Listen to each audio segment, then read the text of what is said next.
మూసీలో ఒక పెద్ద మసీదు నిర్మిస్తారంట. అది కూడా సౌదీ రాజు ఇచ్చినటువంటి ఫండింగ్తో.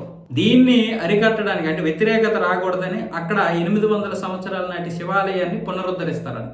ఇప్పటికే అక్కడ గాంధీ సరోవర్ అని ఒక చేశారు. బ్రిటిషన్లో భాగంగా గాంధీ సరోవర్ని ఏర్పాటు చేయడానికి, అంటే ఒక పెద్ద గాంధీ విగ్రహం, అది ఒక పర్యాటక ప్రదేశంగా ఏర్పాటు చేయడానికి సుభాష్ చంద్రబోస్ విగ్రహం పెట్టవచ్చుగా. మీరు అలా చేయరు. ఎంతసేపు ఇంకా ఈ గాంధీల భజన. మరి కాంగ్రెస్ అధిష్టానం చెప్పిందో ఏమో కానీ మరి మనకి మసీదులు కట్టాలి కదా రేవంత్ రెడ్డి, మరి నువ్వేం చేసావని అన్నారో ఏమో మరి తెలియదు అధిష్టానం. కానీ ఇక్కడేమొచ్చేసి మసీదు నిర్మిస్తారట మూసీలో. నువ్వు శివాలయాన్ని పునరుద్ధరించకపో, దయచేసి ఆ మసీదుల జోలికి వెళ్ళకు, ఆ మసీదులు తేకు. ఇప్పటికీ ఈ దేశంలో 6 లక్షలకు పైగా మసీదులు, 3 లక్షలకు పైగా దర్గాలు ఉన్నాయి. ఇంకా ఎక్కడ చేస్తారు? 9,40,000 వక్ఫ్ బోర్డు ఉంది. అసలు మీ ఓటు రాజకీయాలు ఏంటి అర్థం కావడం లేదు. దయచేసి రేవంత్ రెడ్డి గారు, దయచేసి మీకు కాలు పట్టుకుండా మీరు దండం పెడతానండి, ఈ మసీదులు నిర్మించకండి.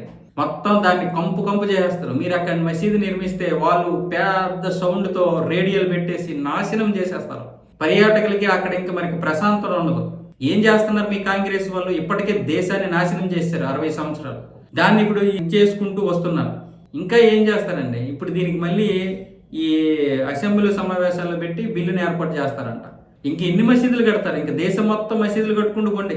కాంగ్రెస్ ఎక్కడుంటే అక్కడ మసీదులు రాజకీయం చేస్తుంది.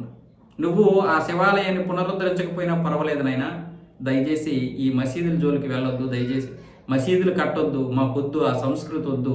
ఈ హిందూ సంస్కృతిలో నువ్వు శివాలయాన్ని పునరుద్ధరించకపోయినా పర్వాలేదు, ఈ దేశాన్ని కనీసం ఎలాగైనా ఉంచండి.